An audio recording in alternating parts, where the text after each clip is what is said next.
27th, LA County ordered all beaches closed. CDC is announcing the first instance of person-to-person spread of the new coronavirus in the United States.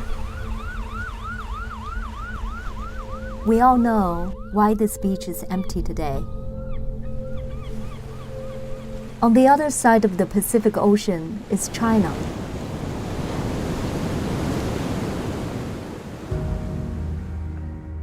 It used to be one of the most fascinating places in the world.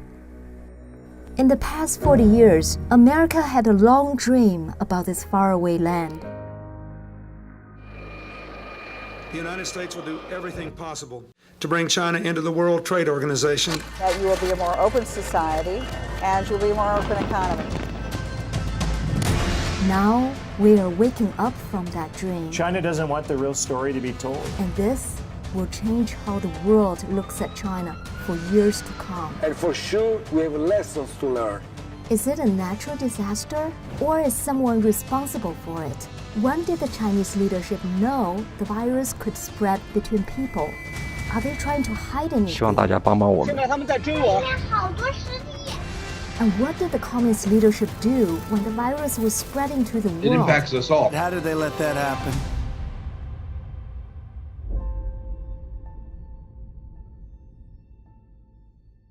My name is Simone Gao. I was born and raised in China. Now my home is here in America, where I'm a journalist. We have to get to the bottom of this, because millions of families deserve to know the truth. We need to have a clear view of what really happened. This way, future generations can be free of this disease, both physically and spiritually.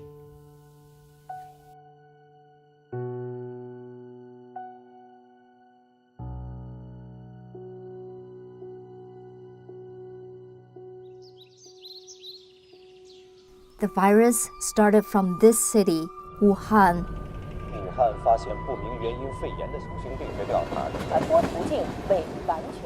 The rest of China was oblivious about the coming danger.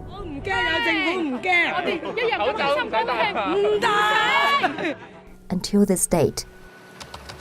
9:50 p.m., Monday, January 20th, 2020. Millions of the Chinese people were shocked when they watched this on CCTV. Exactly, Dr. Zhang. We have just come to the topic that involves human-to-human transmission. Several days ago, we could not confirm it. So after the meeting you just attended, what conclusion did you come to on human-to-human transmission? In the past, we said there was danger. Now, the information shows it definitely transmits between people.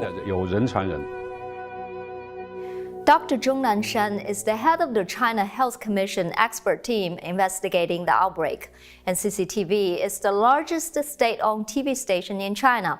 This was the first time China officially acknowledged that the virus could spread among humans. The question is, when did the Chinese Communist Party, or CCP, know about it?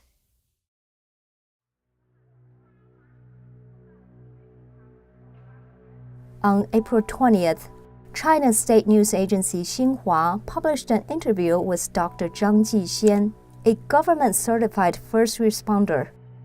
In the report, Zhang recalled her first encounter with the mysterious virus.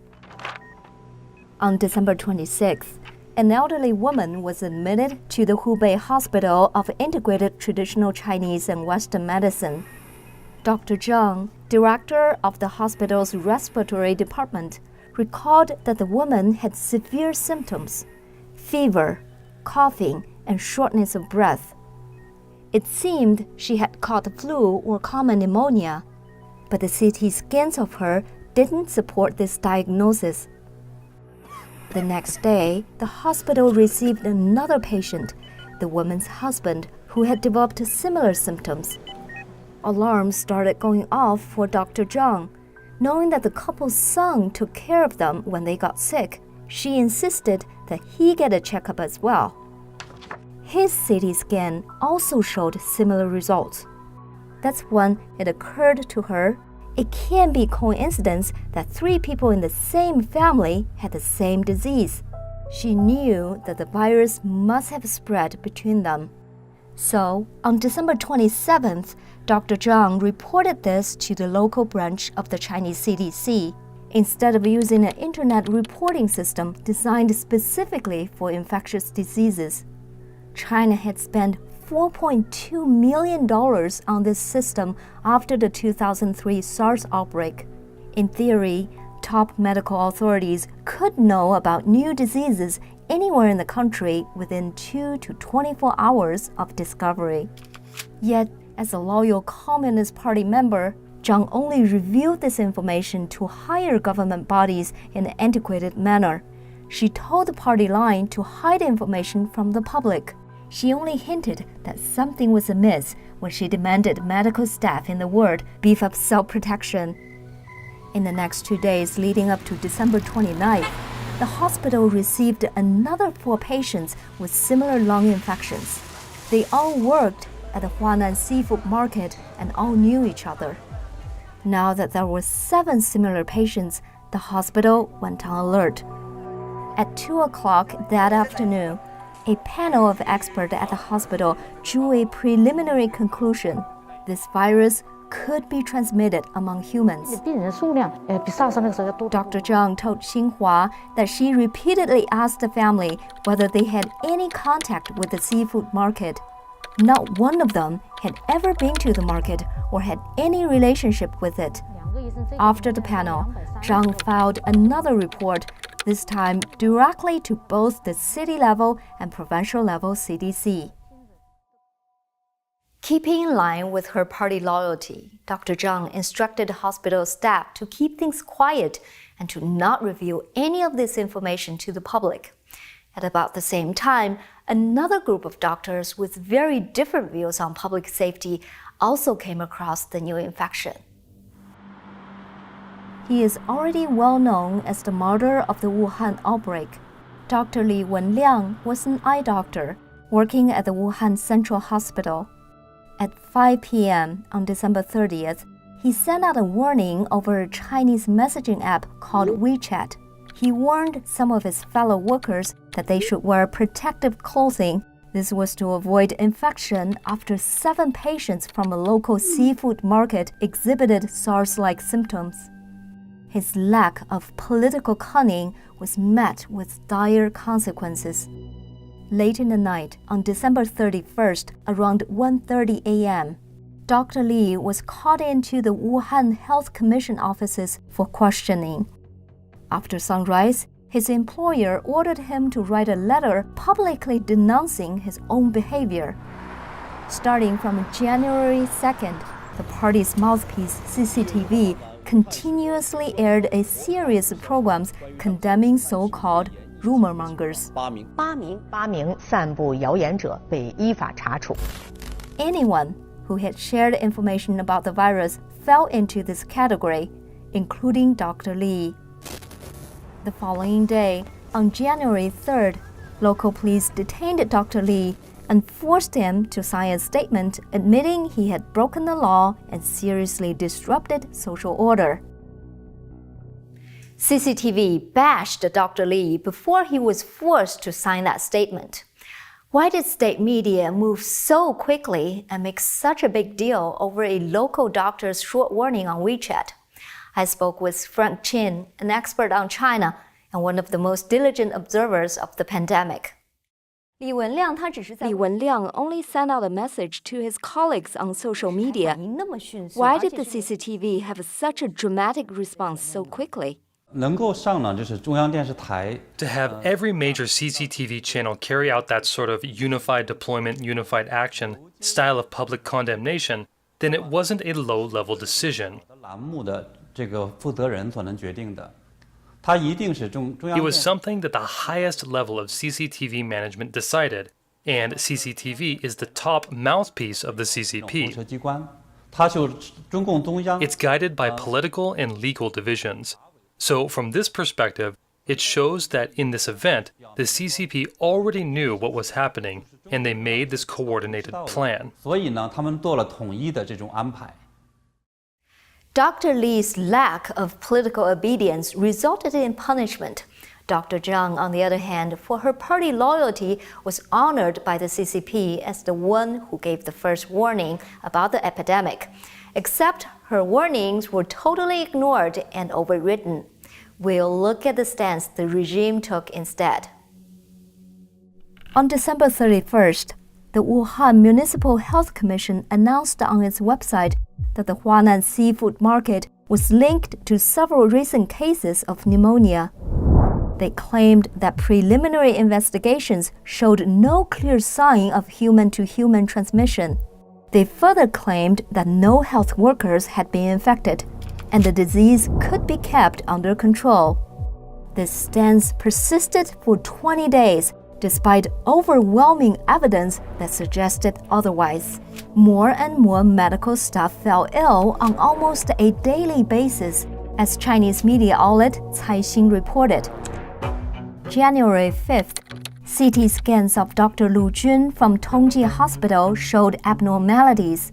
The Wuhan Health Commission declared there were no clear human transmission and no doctors infected. January 6th, CT scans of a doctor from Wuhan Xinhua Hospital showed infection.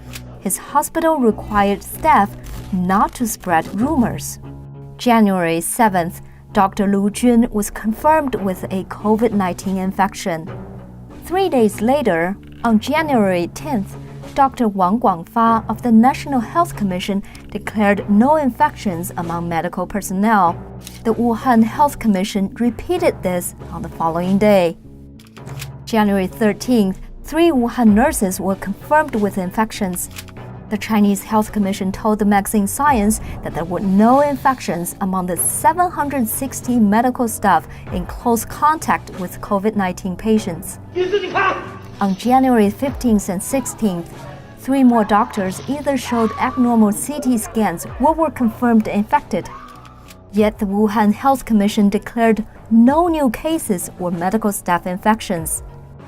January 18th, Xinhua Hospital found 100 cases of CT abnormalities. 4 medical staff in 3 hospitals in Wuhan were confirmed ill on the same day. The next day, the Wuhan government proceeded to invite 10,000 families to a banquet in celebration of the Chinese New Year. 9 nurses were confirmed on the same day. January 20th, Dr. Zhong Nanshan acknowledged human-to-human transmission on CCTV. Not long after Dr. Zhong acknowledged human transmission, top leadership got involved. General Secretary of the Chinese Communist Party, Xi Jinping, purged 2 top officials in Hubei province and Wuhan city for mishandling the epidemic. However, in an interview, the mayor of Wuhan, Zhou Xianwang, revealed the tangled nature of communist bureaucracy. About not revealing the materials about the disease more quickly, this is the point everyone needs to understand. Since it is a contagious disease, it had to be disclosed according to the law on prevention and treatment of infectious diseases. As a provincial government, we have to be authorized to disclose the information. Just as Wuhan's mayor indicated, he did not have the final say on what to do. The decision ultimately comes from the top. We can confirm this from internal government documents. On January 14th, while China's health official publicly announced on state television that the risk of human-to-human transmission remained low, actions in the top leadership suggest a different understanding. And internal government facts obtained by the Epoch Times indicated that on January 14th, local CDCs initiated the highest level emergency response. The notice said that China's National Health Commission had already drawn up a set of treatment and prevention measures. They were in the process of passing them on to local health agencies. Some measures clearly indicate that Chinese top leadership knew the disease could spread between people well before the CCP publicized this information. For example, the document ordered hospitals to train staff on preventative measures and take steps to stop the disease from spreading among medical workers. But there's more. The Chinese military knew about the outbreak even before the Chinese CDC issued the prevention measures. This can be seen in this internal document from the Naval Engineering University. The January 2nd document ordered the university's security department to monitor visitors who were suspected of being infected with an unknown pneumonia originating from Wuhan.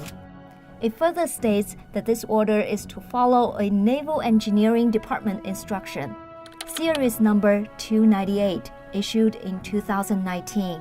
The earliest and most accurate intelligence came from the Chinese military. The Naval Engineering University producing documents like these implicates the Chinese military. They very likely knew about the outbreak and transmissibility in December 2019 or even earlier. All these instructions were marked internal. Some specifically say not to be spread on the internet and not to be publicly disclosed. And so it stayed that way. The CCP kept the 1.4 billion people of China unaware of the danger of this virus for at least 20 days, and the timing couldn't have been worse. On January 7th, Xi Jinping ordered the information of the outbreak must not damage the atmosphere of a peaceful and happy holiday. And what holiday atmosphere was that?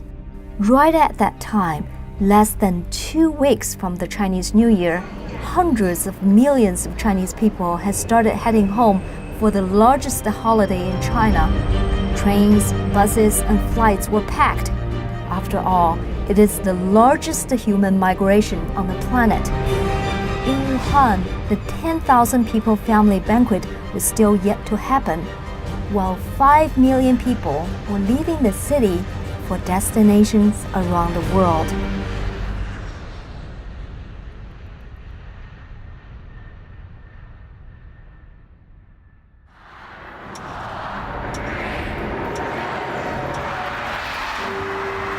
As 2020 approached, the United States found itself in a tense and rare time.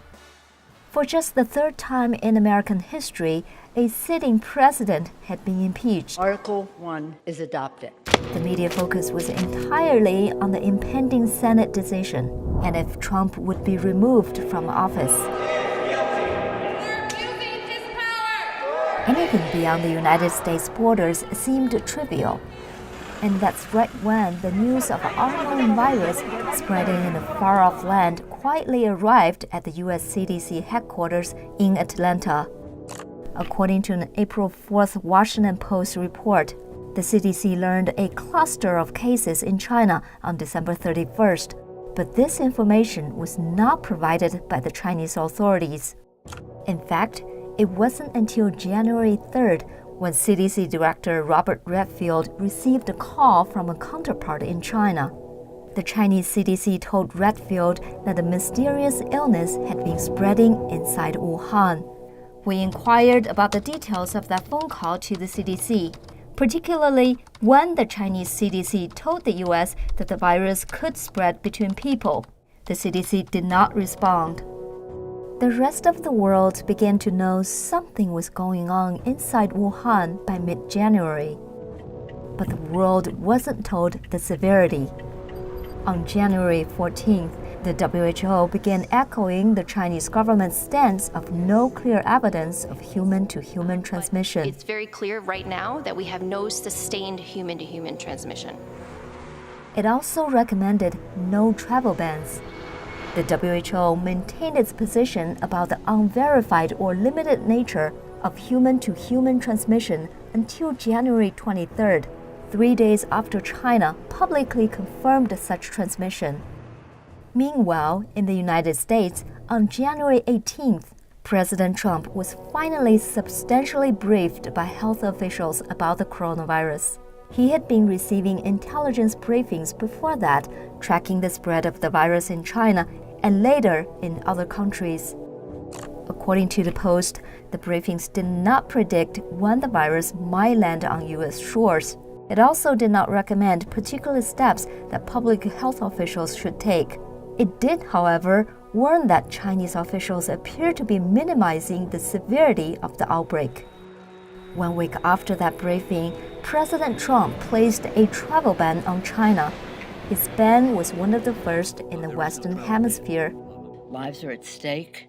This is not a time for Political opponents criticized him for overreacting and being racist for banning Chinese travelers. Only history has proven that this move was neither excessive nor early enough, after all. According to Veriflight, an aviation data company based in China, by mid-January, about 4,000 people had already entered the United States directly from Wuhan. In January alone, about 381,000 travelers flew directly from China to the United States. What's even more worrying is that after China locked down internally, outbound traffic from China did not slow down. On January 23rd, Wuhan was the first to fully lock down. All the remaining provinces in China followed suit before February 10th. Under the total lockdown, Chinese people could not travel domestically, but were still allowed to go abroad. In fact, while implementing strict domestic quarantine measures in February, the Chinese regime kept reassuring the world that the outbreak was fully under control, and it continued to encourage international travel from Chinese cities. Chinese state media Xinhua confirmed this on February 6th. They reported that 2 days earlier, the Civil Aviation Administration required Chinese airlines to continue flying international routes to nations that had no travel restrictions. On February 3rd, the WHO once again parroted China at the opening of the agency's executive board meeting. Director General Tedros supported China's assertion that all was well for international travel. There is no reason for measures that unnecessarily interfere with international travel and trade. We call on all countries to implement decisions that are evidence-based and consistent. WHO stands ready. According to Veriflight, scheduled international flight services from China did not face a significant drop-off until March 30th, while scheduled domestic travel was severely limited as early as February 9th. Why did the CCP conceal the truth about human transmission, then allow Chinese people to travel abroad? Did they want to spread the virus to the entire world? The CCP always takes its political power as the most important thing. It also takes economic operations as extremely important, since economic operations guarantee social stability inside China, and thus guarantees its political power.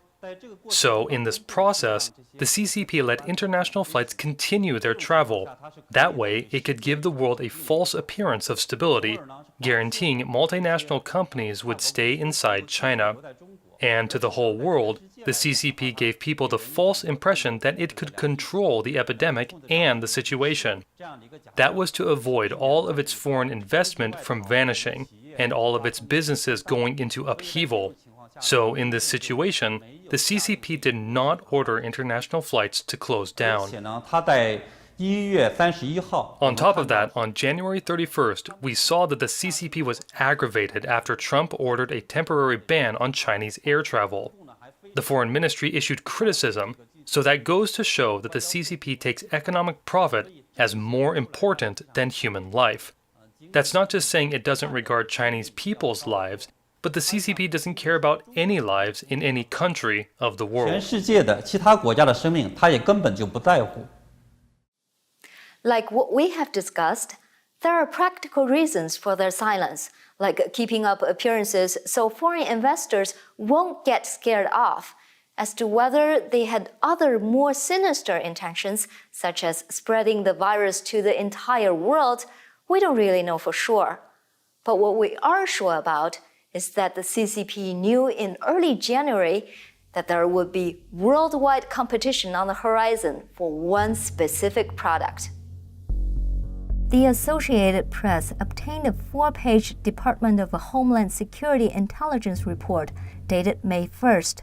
According to the report, Chinese leaders intentionally concealed the severity of the pandemic from the world in early January. While doing so, they increased the imports and decreased the exports of medical supplies. It attempted to cover this up by denying there were export restrictions and delaying provision of its trade data. High-ranking officials in Taiwan support this. Chen Qimai, Vice Premier of the Republic of China, spoke about medical supplies in a recent interview with the Formosa TV network. Mr. Chen revealed that while looking to place orders on face masks, he made a phone call to one of Taiwan's local medical supply manufacturers on January 27th.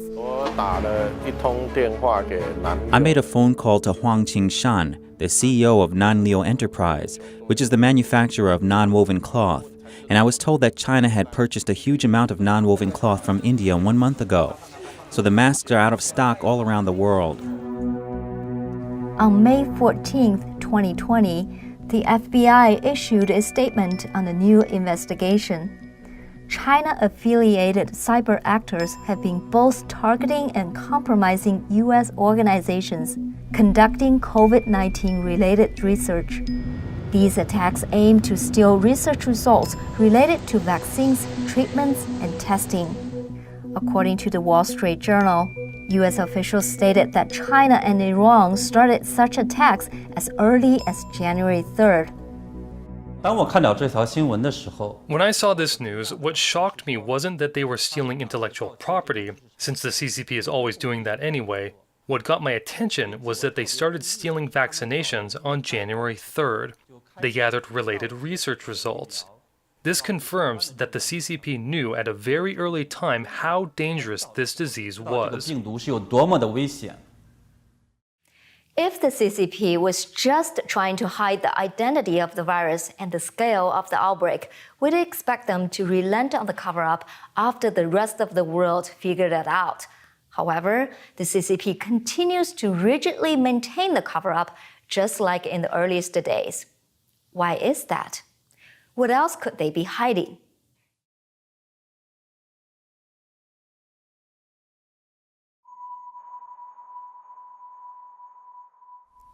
Christmas Eve. It was just a normal working day in Guangzhou, a sprawling port city northwest of Hong Kong on the Pearl River. On that day, Vision Medicals, a genetic technology company, made a critical discovery. They received a fluid sample from a patient in Wuhan. That sample contained a SARS-like coronavirus that was similar to the 2003 SARS virus. 81% similar, to be precise. Time was of the essence to get the information out. On December 27th, the lab relayed the test results to the Wuhan Central Hospital over the phone. They also shared the near-complete gene sequence with the Institute of Pathology and Chinese Academy of Medical Sciences. In internal company messages, researchers described the virus as a bat-like SARS coronavirus. On the 29th and 30th, Vision Medical's researchers went to Wuhan in person to report their findings.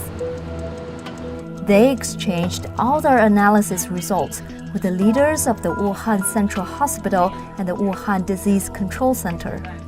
The following day, on January 1st, one of the lab researchers received a phone call from a Hubei Provincial Health Commission official. The official gave the following orders. Existing lab samples must be destroyed. The lab was forbidden from studying new samples from Wuhan. Any existing analysis, papers, or data cannot be shared to the outside world. Finally, any future findings must only be reported to the government. Then, on January 3rd, another lab outside of Wuhan received samples from Ground Zero. The Shanghai Public Health Clinical Center began sequencing the genome. 2 days later, on January 5th, the clinical center finished the sequence, confirming a new form of SARS that had never been seen before. The clinical center reported this to both the Shanghai and National Health Commissions. They reported the disease was similar to SARS, suspected it was airborne, and recommended that public areas undertake safety measures to control the spread. But, just like the doctor's warnings from before, both government entities seemingly ignored the information and warnings. After almost a week of no response to any government body, on January 11th, the team from the clinical center took a bold step and published the full genome sequence online through Verilogic.org and GenBank. This was the first time the rest of the world could see the full virus genome. And like clockwork, the team's research laboratory was shut down the following day. What Vision Medicals and the Shanghai Public Health Clinical Center experienced were not isolated orders from Chinese health officials. In fact, China's top medical authorities expanded such a ban to the entire nation as early as January 3rd. What can genome sequencing reveal? Why were the Chinese authorities so determined to destroy the genome sequences and samples? I spoke with Stephen Hatfield, former researcher for the United States Army Medical Research Institute of Infectious Diseases. What does genome sequencing reveal? Can it reveal the identity of the virus and when it came about? Yeah, basically. To have the genome sequence of any virus lets you establish its family tree. And because mutations occur in different viruses at set rates, you can take an early strain and a new strain, and you can compare the changes that have occurred, the random changes, and it's almost like running a clock backwards. You can see how many new mutations have appeared in this virus compared to this older known virus. And you can run the clock back and make an estimate of when all this new strain appeared. It's called a molecular clock. Dr. Hatfield said, by studying the genome sequence, we can roughly know when the virus came about, while researchers in the UK did exactly that. On April 17th, UK's Daily Mail reported that a team of researchers at the University of Cambridge gathered data on the possible start of the outbreak. Their analysis concluded that the spread began at some point between September 13th and December 7th. On May 5th, Science Direct published a paper by a group of UK and French scientists focusing on phylogenetic research, which observes the development of specific organisms. Their estimates suggest that the pandemic started sometime between October 6th and December 11th. Coincidentally, on May 9th, the London-based NBC News verification unit reported private analysis that fit into that time frame. The report indicated there was no publicly available cell phone activity in a high-security portion of the Wuhan Institute of Virology from October 7th through October 24th, 2019. They suggested that there may have been a hesitance event sometime between October 6th and 11th. The report says during this time, it is believed that roadblocks were put in place to prevent traffic from coming near the facility. We looked into the traffic reports in Wuhan during that time period. Since the Military World Game took place in Wuhan from October 18th to the 27th, the local government locked down a mountain called Bafenshan, right in the backyard of the Wuhan Virology Lab. However, the lockdown dates did not match up with the reported dates of no cell phone activity. Therefore, it's unlikely that the game influenced the cell phone activity in the area. If there is evidence of a lab shutdown, it would bolster theories that China made a terrible mistake, as President Donald Trump indicated. In fact, the State Department received warnings from the U.S. Embassy staff in 2018 that the Wuhan Institute of Virology had lacked security and severe shortages of properly trained technicians. The Chinese had previously even asked for American help in that regard. So, does that make an accidental leak from the lab feasible? So far, we haven't found any hard proof of either a lab shutdown or that the virus was mistakenly leaked from the lab. But we must explore this direction, simply because the Chinese leadership has revealed that something was wrong with Chinese laboratories.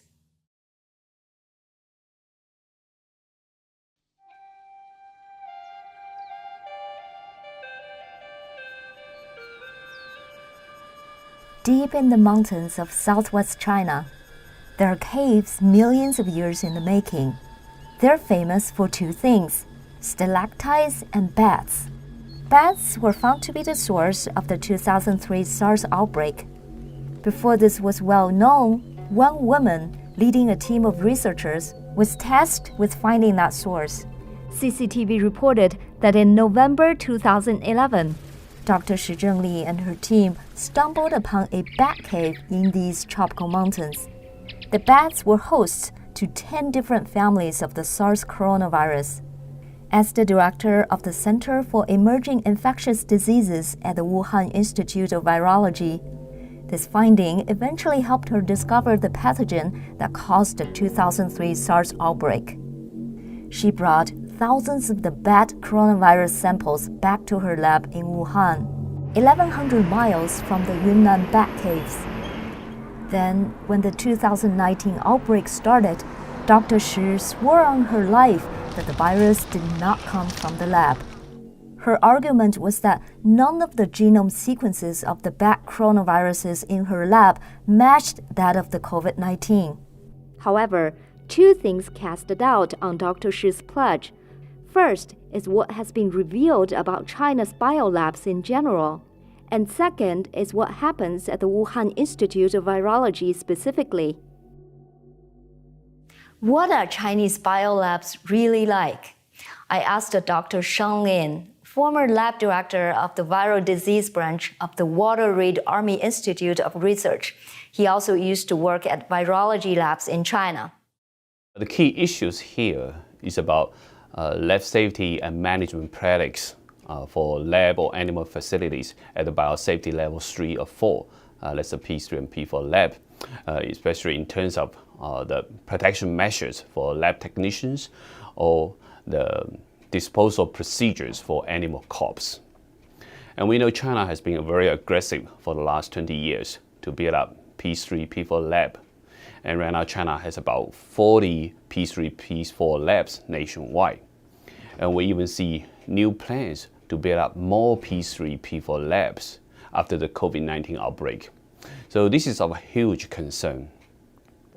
First, China was relatively new to this field. Even the Wuhan Institute of Virology laboratory, the P4 lab, was observed to have security concerns and was short of well-trained professionals. And this was actually documented in a 2018 report from Department of State when they sent 2 advisors to Wuhan Institute of Virology to evaluate the situation there. And we also know the Wuhan Institute of Virology P4 lab was actually directed under the University of Texas Galveston National Laboratory. So this indicated even the Chinese scientists rely on the United States experts to ensure, to advise the safe operation of their P4 lab.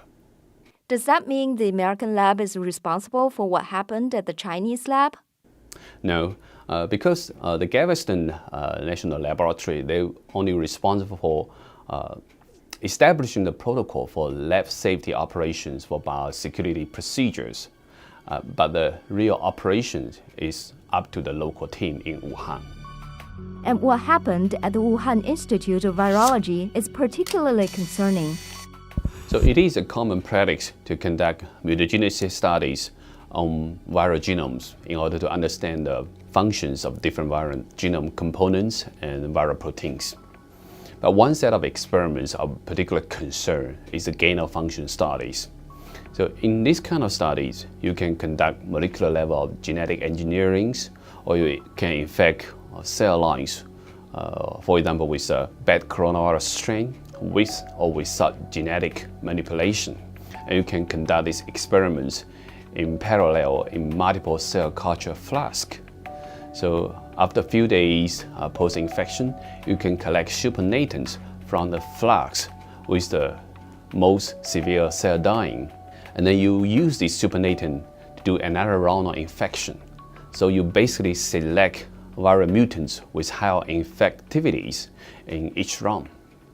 And similarly, you can conduct this kind of experiment in animal models like mouse and ferrets. So basically, you select viral mutants that can spread faster or cause more severe disease in animal models. So this is a typical gain-of-function studies. And we know Shi Zhenli's group from Wuhan Institute of Virology, together with their collaborators in the United States, published an article on Nature Medicine in 2015. In that study, they documented the enhanced of pathogenicities when you had the spike of a bat coronavirus strain put on the backbone of a mouse-adapted SARS coronavirus. So these studies raise serious bioethics concerns at the moment, and the United States suspended this kind of studies for a while.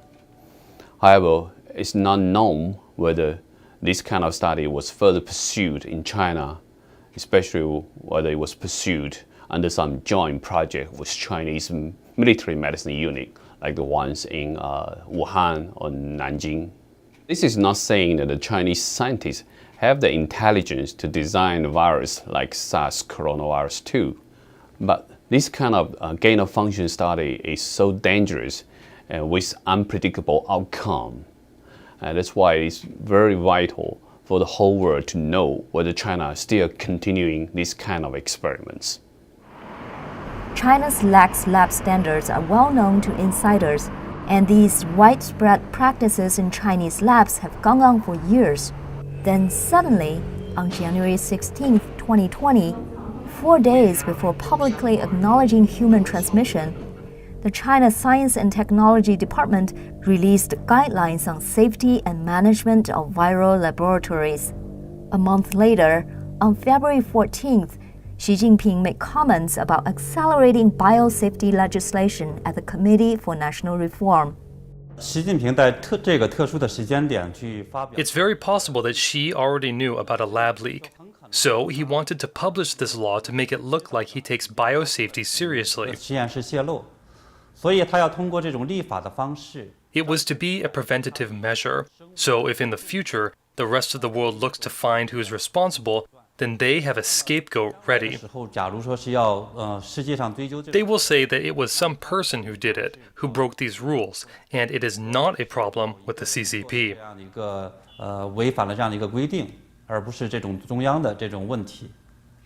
The Chinese leadership not only banned research on the origin of the virus inside China, but they also continue to deny access to foreign experts.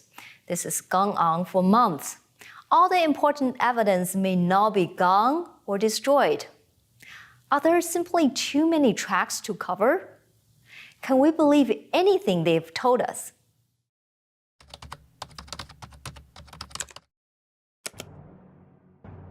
This website is called Xilu, or Westland in English.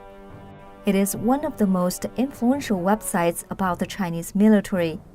On January 26th, Xilu published an article claiming a so-called culprit of the virus had been found.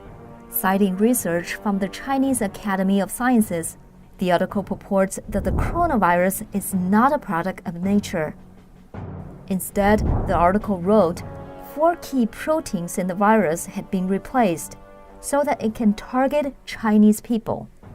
And who would create such a virus to target the Chinese? According to the article, it was none other than the United States. The article claimed the virus was deployed by U.S. service members while participating in the Military World Games in October 2019. Though that particular article was removed from the website in early February, the narrative of American origin has persisted. On March 12th, Chinese Foreign Ministry spokesperson Zhao Lijian republished a video of Robert Redfield addressing a U.S. congressional committee. In the clip, Redfield said some influenza deaths in the U.S. were later identified as cases of COVID-19. Referring to this clip, Zhao wrote, "The CDC was caught on the spot. When did patient zero begin in the U.S.? It might be the U.S. Army who brought the epidemic to Wuhan. Be transparent. Make public your data. The U.S. owes us an explanation." Zhao's fellow Foreign Ministry spokesman Geng Shuang later backed him up, suggesting the U.S. is hiding something.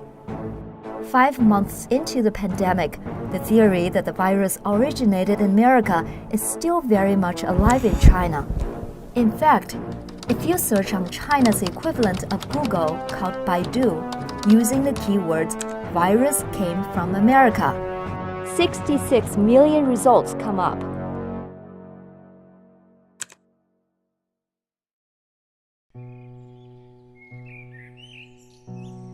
Late spring in New York is a charming time of new life.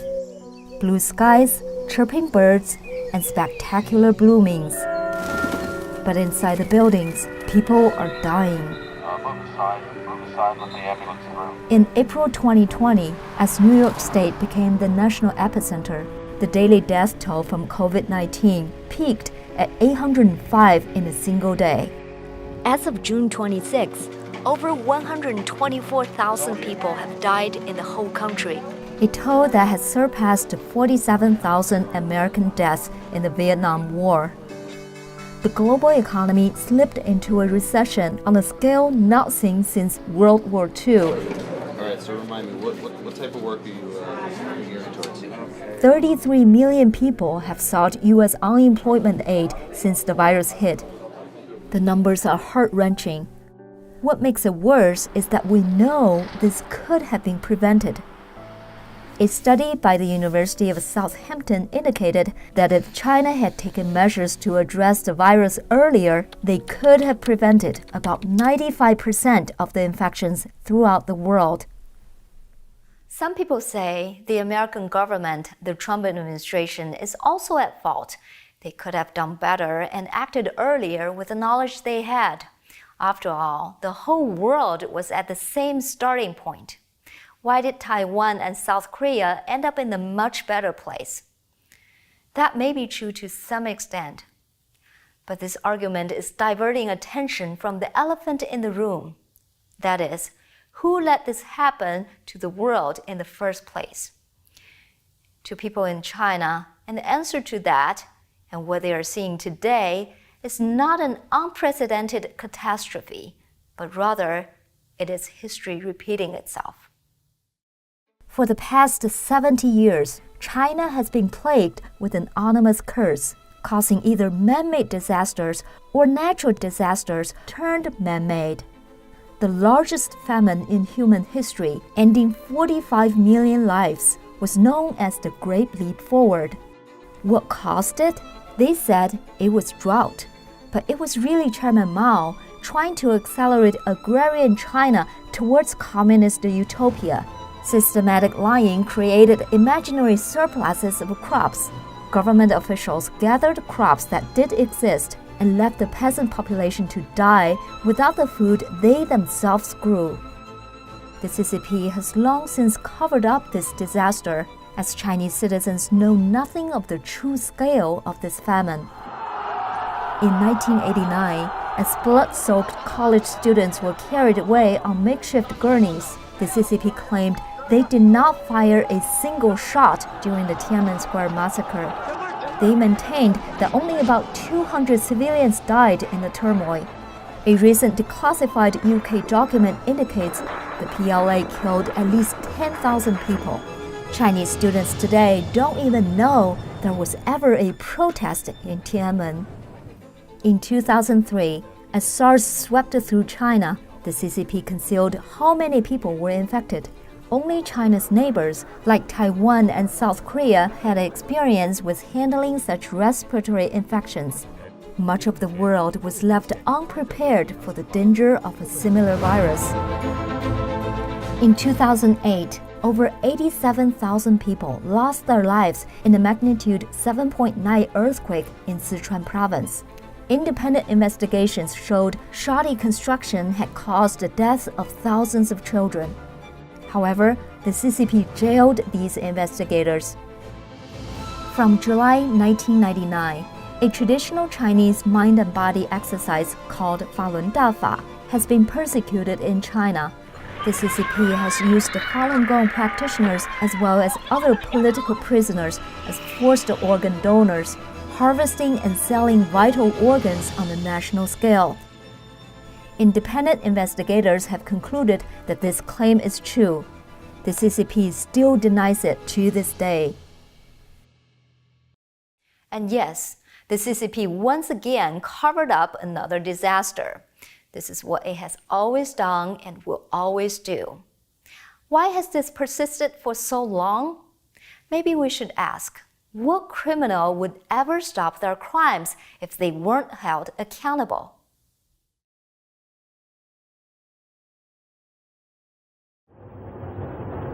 In 1989, as dried blood and tank treads were disappearing from the roads of Tiananmen Square, a secret envoy from President George H.W. Bush arrived in Beijing. He extended an olive branch to former Chinese leader Deng Xiaoping. Bush consoled Deng, saying that all the public condemnation for the massacre were nothing more than political rhetoric. Bush authorized the delivery of military supplies to China in the wake of Tiananmen. Change in our party, change in our leadership, change in our nation. President Bill Clinton campaigned that he would be tough on China. However, his tough stance quickly softened after he took office. The communist leadership mobilized a pro-China coalition within both the administration and Congress. As a result, not only were sanctions against China quickly lifted, but also Clinton helped China enter the World Trade Organization. He also granted China the status of most favored nation. Not just the political sphere, but technological and financial companies are assisting China as well. U.S. tech giants facilitated China forming into a police state with invasive surveillance. Cisco laid the foundation for China's Great Firewall, as well as an information surveillance system called the Golden Shield Project. IBM provides servers to Golden Shield Engineering. Oracle provides database services, and Microsoft provides a personal operating system. Led by JP Morgan Chase, the CCP's old friend Wall Street has channeled a huge amount of money to the Chinese Communist regime over the past 40 years. JP Morgan succumbed to nepotism when it hired children of high-ranking Chinese officials. This helped the company win billions of dollars of Chinese business contracts. Morgan Stanley investment indexes include Chinese companies that often pose a national security threat to America. Its actions have resulted in trillions of US dollars being invested in the Chinese economy. There is one particular company listed on the Morgan Stanley index that we need to single out. It's called Tencent, and it owns the Chinese social media giant WeChat. WeChat has long helped the CCP monitor dissidents. The whistleblower of this pandemic, Dr. Li Wenliang and others, were first tracked and reported on WeChat when they exposed the virus spread via this social media platform. Only reason this situation has gotten as bad as it's gotten is because the capitalists in the West, the Wall Street and the City of London, and certain corporatists, certain elites, what I call the Party of Davos, right, have basically financed the CCP and has allowed them to get technology. Those days are over. In China and America alike, we have a saying, what goes around comes around. For the past 40 years, America and the West have been in a state of willful ignorance, to put it nicely, about the CCP's crimes. Now the circumstances have forced us to face the consequences of that negligence. China has a rich history, splendid culture, and profound spiritual tradition. Lao Tzu would have been able to hold a candid conversation with Socrates about ethics and the laws of the universe. China's millennium-long tradition of revering heaven and ancestors echoes Edmund Burke's concept of an eternal society where there's a contract among the dead, the living, and the unborn. But before China revives those traditions, there must first be a decoupling between the CCP and the United States. I hope this decoupling will happen, because if it doesn't, there will be more victims among us when history repeats itself, or we ourselves will become part of the problem. Stay safe, and God bless America.